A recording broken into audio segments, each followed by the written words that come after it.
बिस्मिल्लाहिर्रहमानिर्रहीम अस्सलामु अलैकुम रहमतुल्लाहि व बरकातुहू। नाज़िकाम, आप देख रहे हैं दुनिया मेरे आगे यूट्यूब चैनल और मैं हूं ग़ुलाम नबी मदनी। आज 20 अक्टूबर 2021 है और आज दिन है बुध का। नाज़िकाम, चीन और भारत के दरमियान हालात मज़ीद कशीदा होते जा रहे हैं। चाइना भारतीय फ़ौज के परखच्चे उड़ा रहा है, भारतीय फ़ौज को नाकों चने चबवा रहा है। ये कोई मुबालगा नहीं है बल्कि हकीकत है। चाइना भारतीय इलाकों के अंदर घुसा हुआ है, भारतीय फ़ौज की चौकियां उड़ा रहा है, भारतीय फ़ौज ने जो मिलिट्री तामीरात की हैं उनको उड़ा रहा है। कई पुल थे जो भारत ने बनाए थे चाइना के साथ मुल्हिका बॉर्डर्स पर, जो पहाड़ों के अंदर बनाए गए थे, दरियाओं के ऊपर, नदियों के ऊपर बनाए गए थे, चाइना ने उनको तबाह कर दिए है। लेकिन भारत का गोडी मीडिया ये खबरें दुनिया के सामने नहीं आने दे रहा है। भारत का गोडी मीडिया पाकिस्तान के खिलाफ प्रोपेगेंडा करेगा और अफ़गान तालिबान के ख़िलाफ़ प्रोपेगेंडा करेगा, मुसलमानों के ख़िलाफ़ प्रोपेगेंडा करेगा, लेकिन जो कुछ उन पर बीत रही है इस हवाले से भारत का मीडिया सच नहीं बताता है, ना ही दिखाता है, क्योंकि इसे मोदी ने ख़रीदा हुआ है। ये मोदी का तरफदार मीडिया है। नाज़िकाम, चाइना भारतीय इलाकों पर कब्ज़ा कर रहा है, भारत पर बिजलियाँ गिराए हुए है और भारत के ख़िलाफ़ चाइना जदीद हथियारों को नस्ब कर रहा है। 100 से ज़ायद ऐसे रॉकेट लॉन्चर हैं जिन्हें चाइना ने अभी गुज़श्ता 24 घंटों के दौरान भारतीय सरहदों के करीब नस्ब किया है। ना सिर्फ जदीद हथियार नस्ब किए जा रहे हैं बल्कि लड़ाका तैयारे भी चाइना डिप्लॉय कर चुका है। PLA पीपल्स लिबरेशन आर्मी की जानिब से भारत की सरहदों के करीब ड्रोन तैयारों को भी खुफिया बेसिस पर नस्ब किया गया है, जो भारत की फ़ौज की जासूसी भी कर रहे हैं, भारतीय इलाकों की मॉनिटरिंग भी कर रहे हैं और भारत पर कब्जा करने के लिए जो उनकी स्ट्रेटजीज़ हैं उनको भी फॉलो कर रहे हैं। नाज़िकाम, एक और जो भारत के लिए तबाहकुन खबर है वो ये है कि चाइना ने मसनूई तौर पर भारत के अंदर सैलाब की कैफियत पैदा कर दी है, बल्कि कई इलाकों के अंदर सैलाबी रेलें भी छोड़ दिए हैं। इससे पहले चाइना जो बड़े बड़े पहाड़ों के अंदर तोदे होते थे बर्फ़ के, उनको धमाकों के ज़रिए से, आर्टिफिशियल टेक्नोलॉजी के ज़रिए से उनको उड़ाकर धमाकों के ज़रिए से भारत के कई फ़ौजियों को हलाक कर चुका है। आपने ये ख़बरें सुनी होंगी कि भारत की रियासत अरुणाचल प्रदेश है जहां पर तोदा गिरा और भारत के इतने फ़ौजी लापता हो गए या जाँ बहक हो गए, मारे गए, हलाक हो गए। लेकिन नाज़िकाम, ये तोदे खुद से नहीं गिर रहे थे बल्कि चाइना गिरा रहा था। अब भारत की रियासत उत्तराखंड है जहाँ पर भारत की फ़ौज ने मिलिट्री तामीरात कर रखी थी और भारत ने यहाँ पर इजाफी फ़ौजें कर रखी थी। बुनियादी तौर पर जो इन दिनों लड़ाई हो रही है, जो इन दिनों चाइना और भारत के दरमियान कशीदगी है, ये उत्तराखंड के इलाके के अंदर है। यहाँ पर भारत के फ़ौजियों को चाइना ने गिरफ्तार भी किया था और मारा भी था और यहीं पर 3 हफ्तों से लड़ाई का सिलसिला जारी है। तो अब चाइना ने अपना एक और बम गिराया है, जिसे वाटर बम आप कह सकते हैं, कि मसनूई तौर पर सैलाब लाया गया है उत्तराखंड के अंदर, जिसमें भारतीय फ़ौज की चौकियां बह गई हैं, उनके पुल भी बह गए हैं। यहाँ तक खबरें सामने आ रही हैं कि 40 से ज़ायद लोग मारे गए हैं और सैकड़ों इस वक्त ज़ख्मी हैं, लापता हैं, उनके घर भी गिर गए हैं, सड़कें बह गई हैं। ये वो इलाके हैं जो भारत के और चाइना के बॉर्डर पर मौजूद हैं। नाज़िकाम, यही वो जगह हैं जहाँ पर लड़ाई जारी है और कशीदगी जारी है।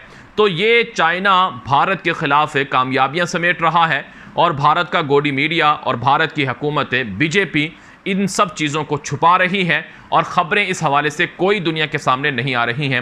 नाज़िकाम, चाइना का मीडिया ये दावा कर रहा है कि चाइना की फ़ौजों में इजाफा हो रहा है। चाइना लड़ाका जहाज़ों को और जदीद और ख़तरनाक हथियारों को भारत की सरहदों पर नस्ब कर रहा है।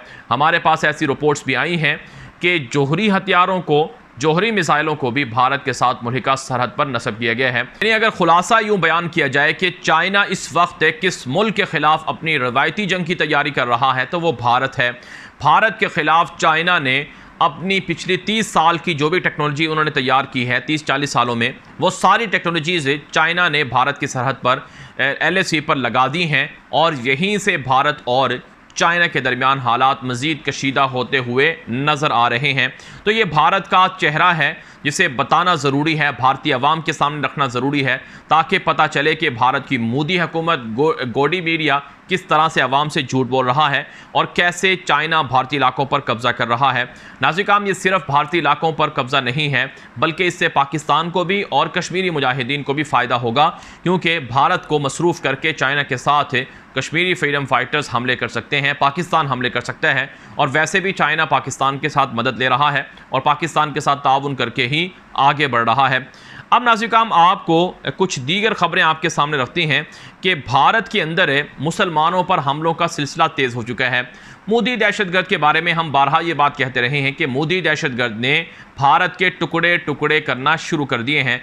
7 साल से ज़ायद का अरसा होने वाला है मोदी की हुकूमत को। इन 7 सालों में भारत जितनी तबाही का शिकार हुआ है, शायद इससे पहले 70 सालों में भी ना हुआ हो।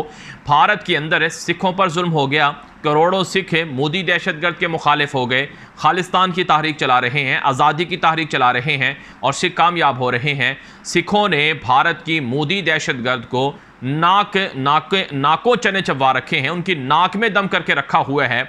सिख आज़ादी पसंद हैं, वो पिछले 70 सालों से अपनी आज़ादी के लिए जंग लड़ रहे थे, लेकिन अब उनकी जंग फैसला कुन जंग बन चुकी है और नौबत यहाँ तक जा पहुँची है कि वो बीजेपी, वो आरएसएस जो मुसलमानों को कुचल देती थी, उनको उठने नहीं देती थी, अब वो बेबस हो चुकी है। सिखों ने तुर्की ब तुर्की जवाब देना शुरू किया है। आपने देखा होगा कि यूपी के अंदर 8 सिख फार्मर्स को, प्रोटेस्टर को कुचल दिया गया गाड़ी के ज़रिए से। बीजेपी के जो हुकूमती शख्सियत थी, उनके बेटे ने गाड़ी चढ़ाई। इसके रद्द-ए-अमल में एक सिख ने अपने इन जो लोग जहाँ बहक हुए थे उनका बदला लेने के लिए उन्होंने आरएसएस की रैली पर गाड़ी चढ़ा दी, जिससे 14 से 15 बंदे मारे गए आरएसएस के और कई ज़ख्मी भी हो गए। तो ये बदला हो रहा है, यानी अगर वो तलवार उठाएंगे तो सिख भी तलवार उठा रहे हैं, अगर वो मारेंगे तो सिख भी मार रहे हैं। तो अब भारत की हुकूमत बेबस हो चुकी है, खाना जंगी फसादात की तरफ भारत जा रहा है।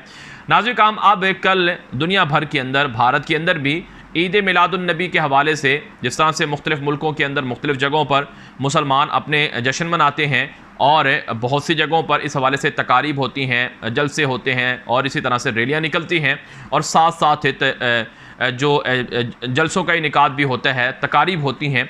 तो इन तकारीब के अंदर कल भारत के अंदर मुख्तलिफ़ रियासतों में मुसलमानों पर हमले हुए हैं। आरएसएस के दहशतगर्दों ने मुसलमानों को उनकी मस्जिदों के अंदर जो वो लाइटें वगैरह लगाते हैं उनको उतार दिया और मुसलमानों को जाके मारा पीटा। और इसी तरह से मुसलमान झंडियाँ वगैरह भी लगाते हैं और इसी तरह से मुख्तलिफ़ चीज़ें करते हैं।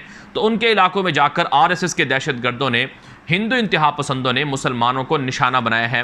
नाज़रीन, भारत का मीडिया दबे लफ्ज़ों में इसको रिपोर्ट कर रहा है, लेकिन हकीकत यह है कि कल भारत की मुख्तलिफ़ रियासतों में, चाहे यूपी हो, बिहार हो या फिर छत्तीसगढ़ हो या फिर भारत की रियासत आसाम या वेस्ट बंगाल वगैरह हो, इन सब जगहों पर ये इंतशार देखा गया है, ये फसाद देखा गया है।